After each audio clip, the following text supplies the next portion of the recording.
This is Break the Case with Jennifer Coffindaffer. Inside the evidence, behind the headlines, from someone who's been there.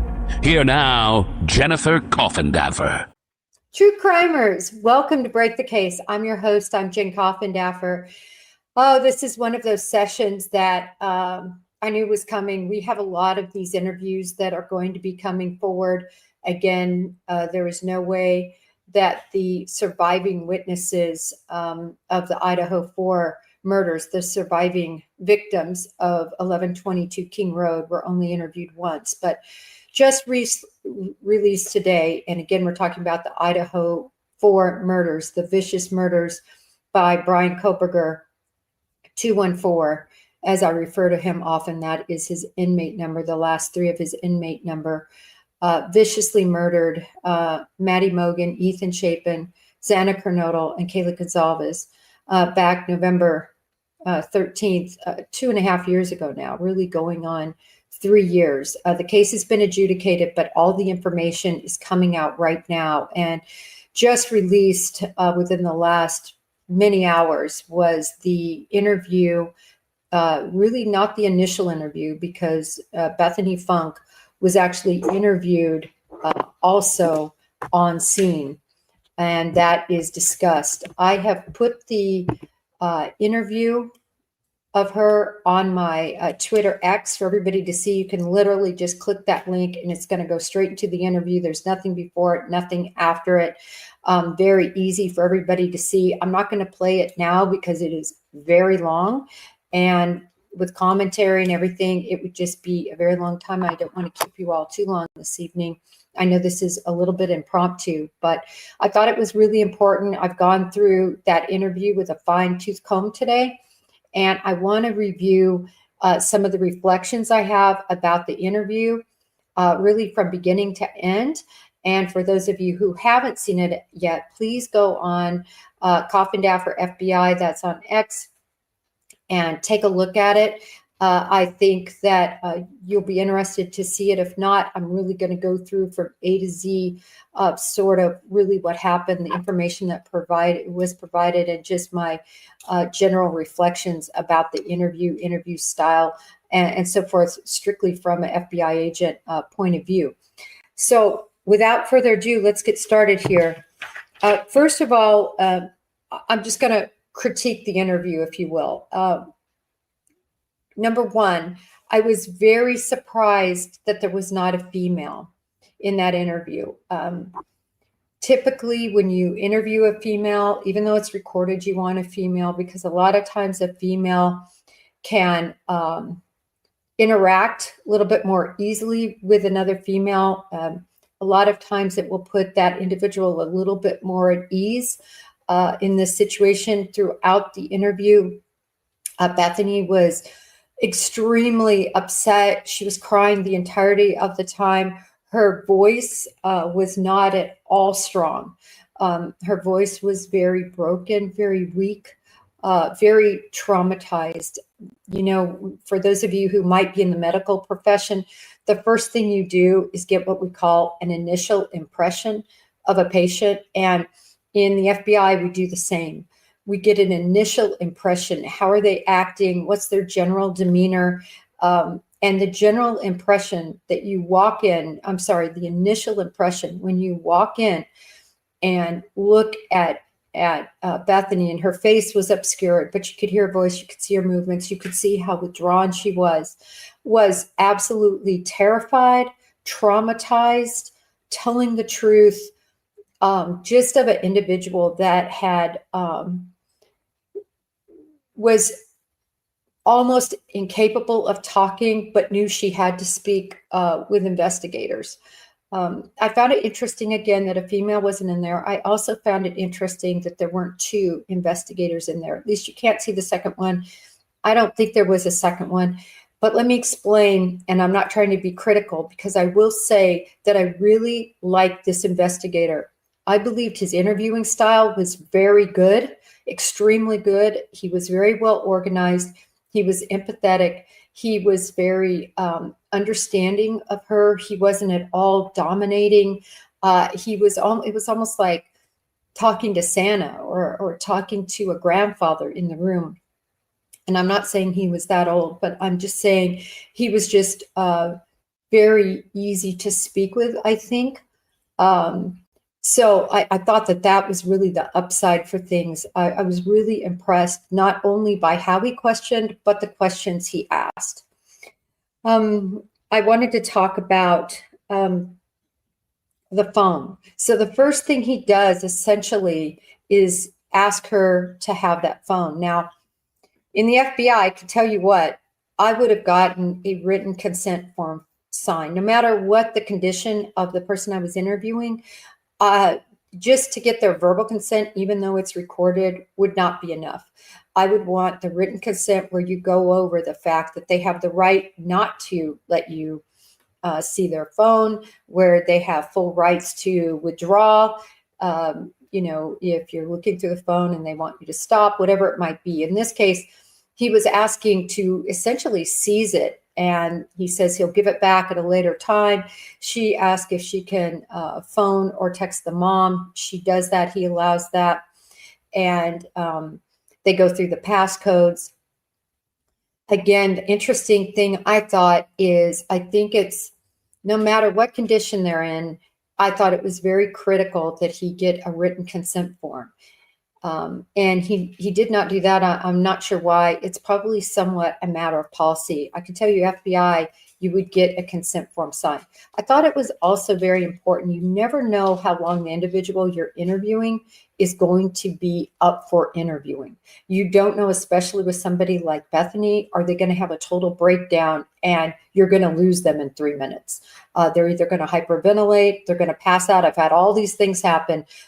They're just not capable physically of speaking to you. So I thought it was very important that he gets sort of that, the information out that could lead them down other paths. Because remember, at this time, this investigator doesn't know if she could be involved. Could she be part of a conspiracy? Did, the mean girls gang up on the other girls? Were they a part of a boyfriend coming in and doing this? Were they any part of this? Even though I think the initial impression of this investigator would have been, whoa, whoa, whoa, this is a very traumatized and truthful young lady. That would have been my initial impression.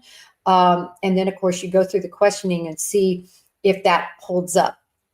So anyway, as they're discussing things, he also asks for everything to do with her social media. So that's a big part at the beginning.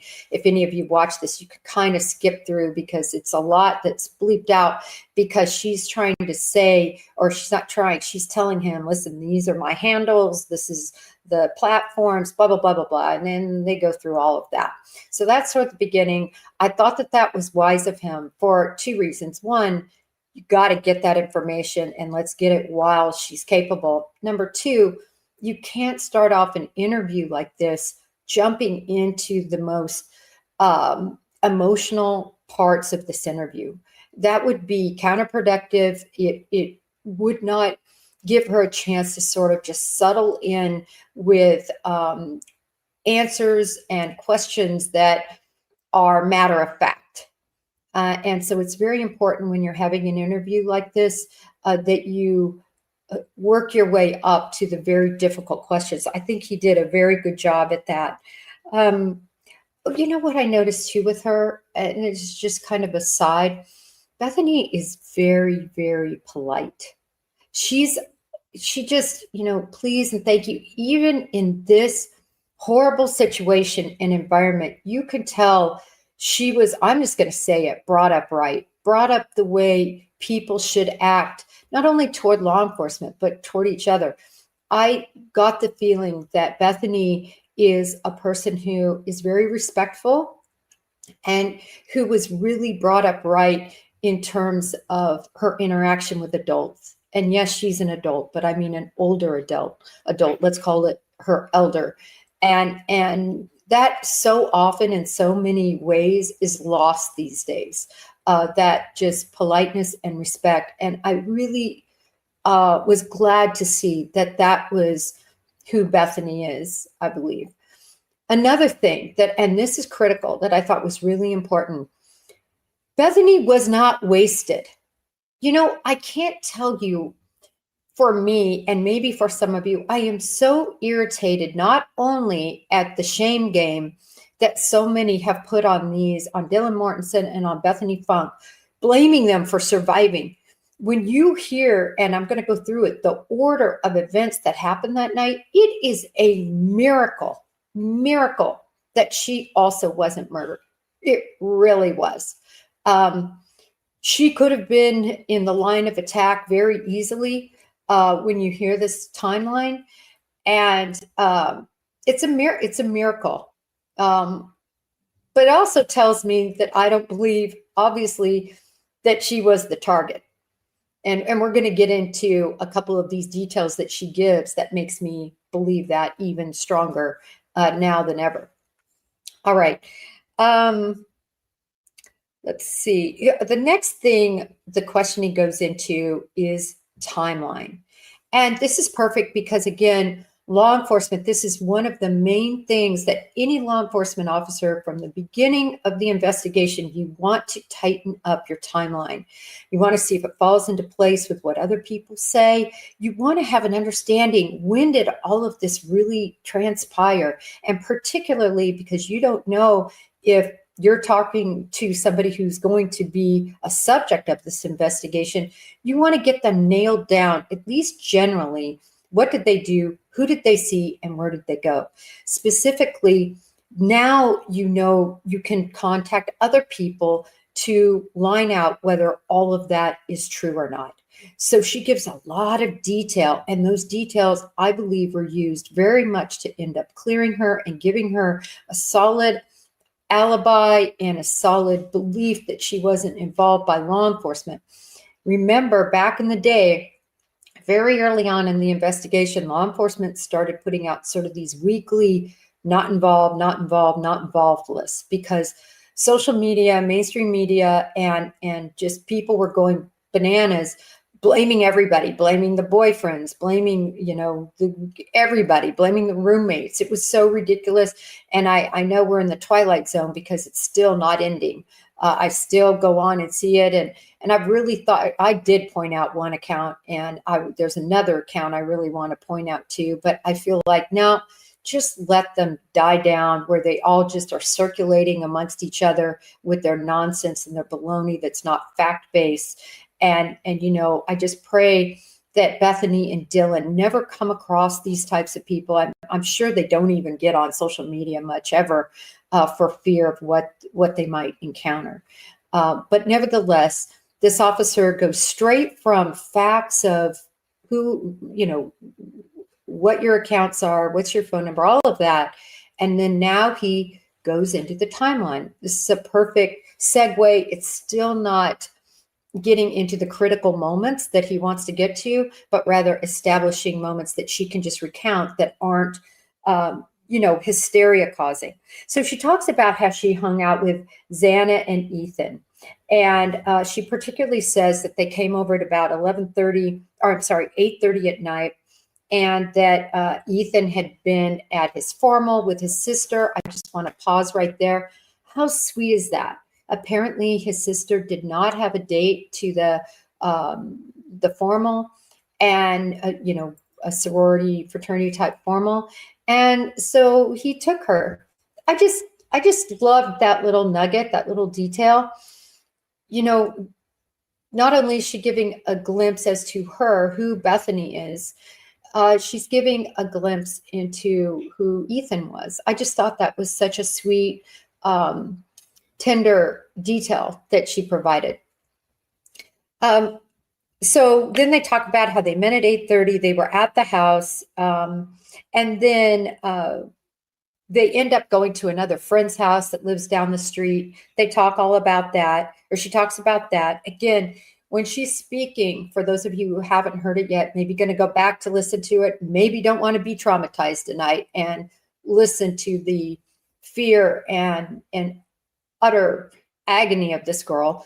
But if you do end up going back, you're going to hear how she's actually pretty fluid, and he does a good job of keeping her on point and does what good interviewers will do, and that is repeat what she says at times to make sure he has an accurate understanding, especially somebody who is this upset, traumatized, and trying to remember all these details under these circumstances.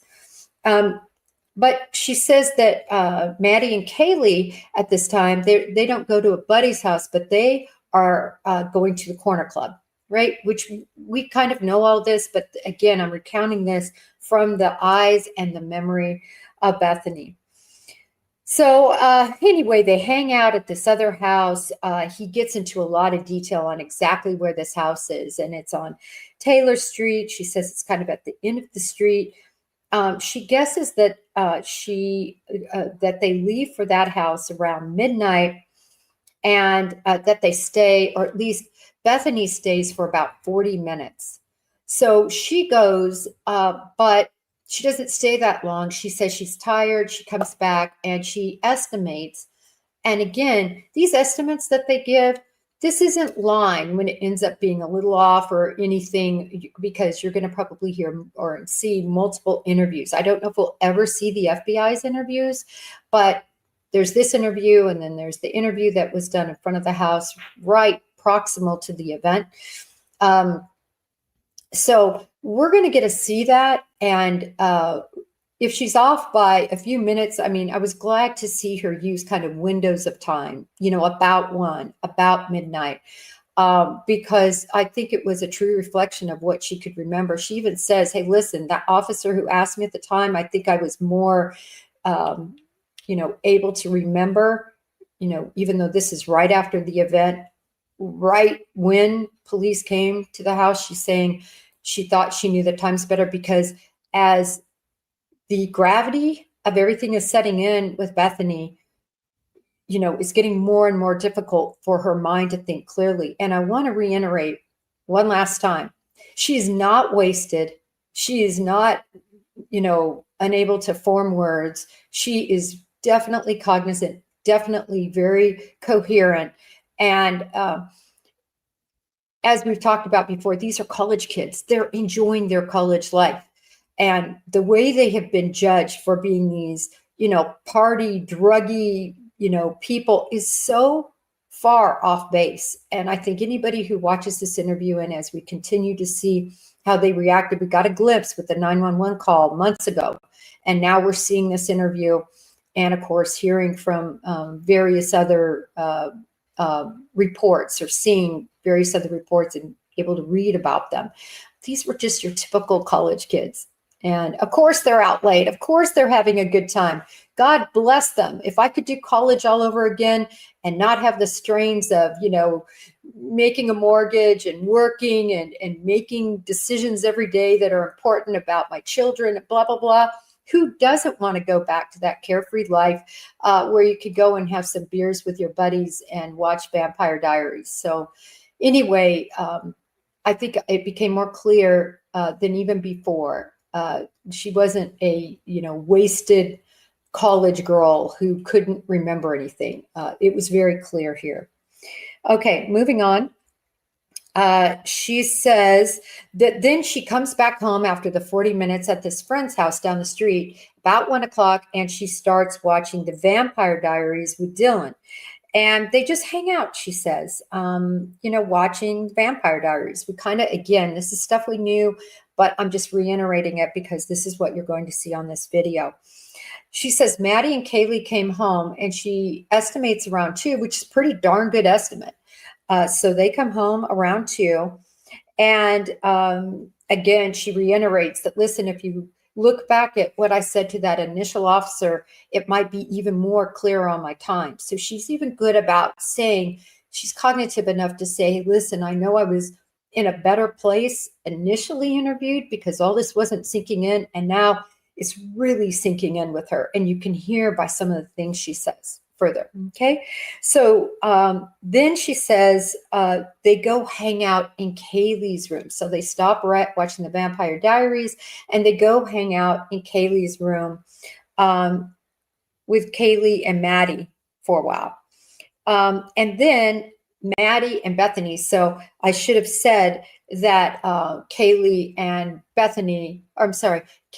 Maddie had come home by this time. So they're hanging out in Kaylee's room for a little while. Then Bethany and Maddie take Murphy, the dog, out. Okay, so she says they go and they take Murphy out, and she doesn't stay a long time. She says she's tired, and Murphy apparently stays out with Maddie. Anyway, she goes in and she goes to bed. Now, she's in bed for a while. She estimates from about 2:30 to 3. And she specifically says she watches 30, she grabs some chips from the kitchen, and that she starts watching a show. And she says she thinks she watches about a half an hour of it. And that in the middle of the show, Maddie comes in and says, "Hey, have you seen Murphy?" And she's like, "No, I haven't seen Murphy." So how I pictured is they come down from the, Kaylee's room, they walk down, they take Murphy, they go outside, and Maddie's outside with Murphy for whatever period of time.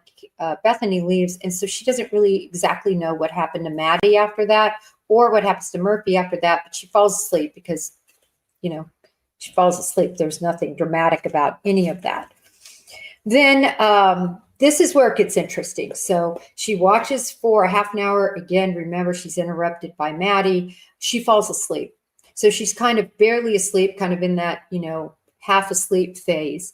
And this is what she sees. She says she describes it as fireworks, but she doesn't mean a noise. She's talking about, and she specifically says, a sparkle. And she says, and she also hears like a loud noise, but not like the firework noise, but like a bang, like a crash, like something falling. And so she's not sure what's going on, but it's enough to wake her. But then she falls back, as we all do, on what makes sense to her. So what makes sense to her at that point is, oh my gosh, Ethan. I've heard Ethan up in the middle of the night. He's like crashing around, as guys will do. She doesn't say that. I'm ad-libbing here. But just judging from my son, who was this exact same age and how he still is, man, he gets in the kitchen and he's going and he's rummaging, looking for something to eat and banging around. It's hysterical. That's what boys do. And she draws the attention to that in her mind. She's like, oh, Ethan probably dropped something, recalling back to other times where Ethan would be around and drop something, be in the kitchen looking for food or whatever. So that's what goes on in her mind with these noises. She also says Murphy barks at this time. Now, the investigator specifically says, do you mean like growl? Do you mean like vicious? And she says words to the effect of, Murphy barked when he was happy, that he just barked. Remember, Murphy was young. Murphy was, a Labradoodle, I believe. He wasn't this vicious German Shepherd guard dog, and he was young. He was a puppy. So she says she hears him. And of course, that's not unusual either. He's not throwing a fit. He just barks. And the fireworks sparkler thing outside of her door, this is what it makes me wonder.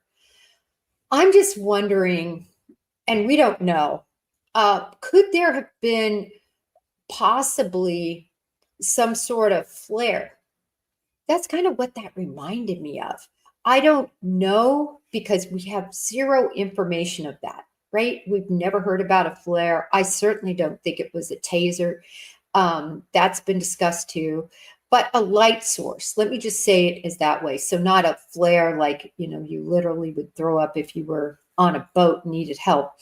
But a flare type device. There's so many different lighting devices. And Bryan Kohberger, 214, makes me believe that he would know of different light source devices that would be used, that would be low lit, less, put out less lumens, so that if you're looking in, it's not like you see a burglar going through with this huge light stream, but rather you use like sticks that you break, where you use to see, but they're low light fluorescent type lumen or luminescence that you can use, where you can still see, but you're not this big target. And this is something very important tactically that people who understand law enforcement and so on, people who burgle, they understand the last thing you want to have is a scene like in Watergate, for those of you old enough to remember, where they had these flashlights looking through files and things in the Watergate Hotel and Plaza, and very visibly seen in there. So I could see him using some sort of, can break them and they have a fluorescent shine or sheen. I wondered if perhaps that was something that she could have seen. Was he outside of her door ever? Was he outside of her door? So that goes back to my point of how lucky I believe she was to survive this. How truly, truly lucky she was to survive this, because I don't believe it would have been anything else but 214 there with some sort of device to see, tactically speaking, that reminded her of a sparkle or luminescence from a fluorescent source. All right, moving on. So then she gets a call from Dylan right around the same time, and she says, Dylan says, Bethany, I saw somebody. And of course, we've known all this, but again, I'm going through Bethany's eyes, so it's redundant from a lot of the information we've reviewed and the police reports we've read. But she says she called her and she says, I think I saw somebody. I think I saw a man in the house. And of course, Bethany's response, which makes all the sense in the world to me, is come on down here, come go to sleep with me. We'll lock the door and we'll be here and be safe. And then she adds a caveat in here that I think is really important. She says that they've heard noises before, creaks, and look at that house, the way it's designed, the stairwells, the way it's on, different floors. It's on this hill. People go in and out sort of at will. They don't lock their doors. So of course they've probably heard noises and had people in and out of the house before. And other than making Dylan feel creeped out by the figure she saw, I think Bethany has an absolute normal reaction. Hey girl, come on down. We'll go to bed in the same bed together where we feel safe. We'll shut the door. Come on, ladies. How many times has something like that not happened with you when you were either home alone or home with your girlfriends or at your sorority house or at an apartment, or you thought you heard something and you're like, come on, let's just go, or you start out the night like that. Come on, let's just go to bed together, because you just want that feeling of feeling safe and jabbering and going to sleep and not worrying about anything. So clearly Dylan was concerned, but again, I'm going to talk about this through the eyes of Bethany because this is Bethany's statement. And so she thinks it's kind of weird. She's heard this noise. She's seen this flare type, firecracker, sparkly type thing below her door, she says. And then now Dylan's called. She says she doesn't know when Ethan and Xana came home. So she's thinking it could be them because she never heard them before she went to bed. And I think that's very critical to point out. She remembered, obviously, Kaylee and Maddie and hooked up with them in the room and then took Murphy out. She did not remember Xana and Ethan. So that's something else she, was in her mind that, maybe it could be them, right? She estimates this at 4:20 to 4:30. Those are her exact words. And I thought, wow, is she, so spot on in a general time frame of really when that would have occurred. Just excellent sort of memory. And again, that's why it's so important to interview right on the spot. So then he goes on to say, oh, by the way, he also says this, or she says this. She said, listen, and you can tell she's having this inner struggle with herself. She's like, listen, I'm repeating this right now. And she doesn't say that. But her message is to herself. She says, I didn't hear any screams. I didn't know when Ethan and Xana got home. We've heard things in the house before. So she verbalizes what's going on up here during this part of the interview, because she's trying to reconcile with why, and you can see, I can feel the survivor's guilt already start sinking in. I mean, I hope she is getting some serious, serious counseling, because I see it sneaking in already. Her somehow blaming herself because of the close friendship and love she had for these girls, and knowing that they're gone. And Ethan, of course, and knowing by now that they're gone. And blaming herself. Should I have realized? But then you can hear her say, but I didn't hear a scream. And, I didn't know when Ethan and Xana got home. And sometimes he makes noises, Ethan, in the middle of the night, and drops things. And so she's rationalizing, trying to figure out how she didn't recognize this as more than what it was. And I would say she shouldn't have recognized it for more than what it was. Who would ever be able to mentally think about I call them your tapes. We all have these tapes, which are our background and our experience. She never had a tape that would ever make her think that a mass murderer was in her house with a K-bar slaughtering her roommates. There's no part of her tapes that would tell her that. They would tell her everything else. Probably this guy, probably, those, normal noises. And so anyway, it's really, for me, difficult for her to listen to this. And I know it's going to be difficult for you all, because you can hear in her voice how she's trying to figure out how this could have happened. Let me see. Last but not least, he talks about, does anybody have issues? Does Kaylee have any issues? Did this breakup, he makes her go through the breakup of Kaylee's breakup that occurred 3 months ago. And she explains, listen, they're buddies, they're friends, they're on great, terms. Of course, we know, she was even calling in the middle of the night, whatever we call it drunk calling, right? When you're missing that person, when your anxiety level is down and you want to call and say, I miss you. We know that in the totality, but it backs up what, of course, she was saying. Kaylee didn't have any enemies. Maddie didn't have enemies. Xana, no one in that house had enemies. These are 20-year-old kids, 19, 20-year-old kids. And so anyway, but he's just trying to make sure. So you can see very early on, he's trying to get down, are there problems in the house? And she very honestly and in a traumatic way says no. But this is the last nugget I want to share on this interview. And it's at the very end, if you all end up not wanting to go through the whole thing and just want to get to this tidbit, which is critical.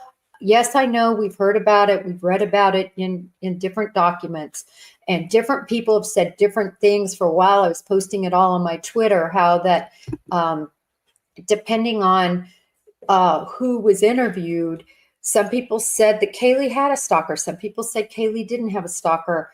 Well, that question is asked of Bethany. And Bethany, to be precise, says this.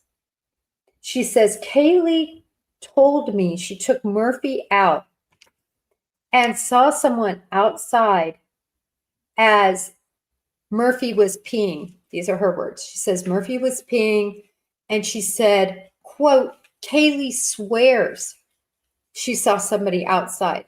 And she gives a time frame. She says about a month ago.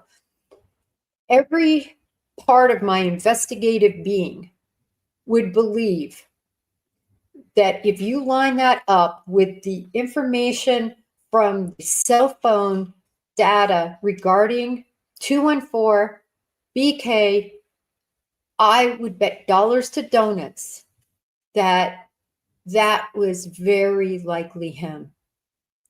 It reminds me so much, and I know many of you know my story, and I'm not going to digress and get into it much, but it reminds me very much when I was only 19 and I had somebody follow me, and I totally blew it off. Oh yeah, no, they turned the other way. And then, that was my demise. I blew it off. And I'm sure Kaylee, as she's seeing this, even though she shares it with her friend, I think she kind of blows it off. And She tells some people, doesn't tell some people, but she doesn't want to try to make more of something than really exists, or seem paranoid or whatever. And so I think this is very real. I think it was likely him watching. And again, we've talked about the legal differences between stalking and surveilling, right? He's not like one of those stalkers that's calling up and then hanging up and wants you to know he's out there. He's out there. He's looking. That wasn't his goal. His goal was to surveil, to see patterns, to what we call do site surveys at places we're getting ready to hit, right? That's what he was doing. And I bet you dollars to donuts that was him out there. And I also think there might be some truth with this relationship that he could have developed with Murphy. Remember, it was when Murphy went peeing, and remember, that night Murphy kind of disappears, and I've realized the timing doesn't work out perfectly with the vehicle being there and when he was there. But my point was how many times was he in that wooded area around that house, and how many times was maybe Murphy getting let out to go pee, and that he could have possibly established some sort of rapport with Murphy, who's a puppy and who likely is not going to raise a fuss anyway. It's not that kind of a breed. And so anyway, maybe it was only that time. I don't know. But I really believe this is good evidence that if we would have gone to trial, they would have used that particular statement and tried to line that up, or see if it lined up with, not tried to line it up, see if it lined up with any of the information from the cell phone, from all those times that cell phone was pinging off that tower in the 1122 King Road area. Finally, I just want to end with, and let me just, how can I make myself small here? There we go. What Bethany has endured and what she will endure for years, decades to come is, unless somebody has been through this and has been through a serious, terrible trauma, it never leaves you. It never leaves you. And this is going to never leave her. And then she's got on top of that survivor's guilt that her besties didn't make it out. And so I just ask, when you're online and when you are interacting with people online, and you see somebody going after Bethany, I really deplore you. Say something, block them, get them off your string. Tell them, go with that to somebody who cares. Because to me, there's no room for nonsense like that, victimizing victims with all we know. Zero room. So anyway, I hope we all take that challenge. I've tried to be really fervent about that on my space on Twitter. And let's try to protect Bethany and maybe get the airwaves of social media back to someday where she can try to look up a recipe or try to look up where a game is going to be. She's a sports fan. I actually had another picture that I wanted to put up of her at a ball game. I posted on my Twitter a long, long time ago.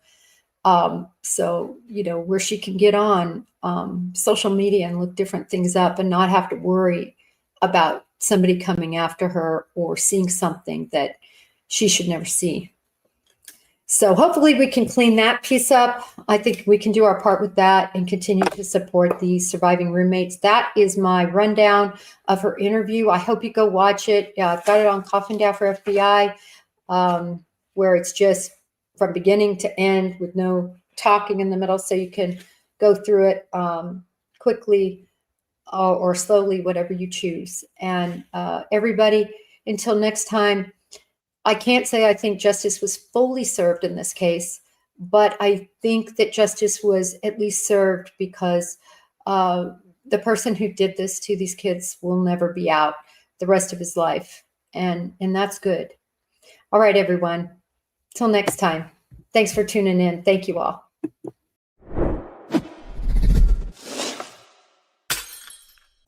Want to break the case with Jennifer Coffindaffer even more? Then press subscribe right now and join Jen on YouTube. Just search Break the Case with Jennifer Coffindaffer now.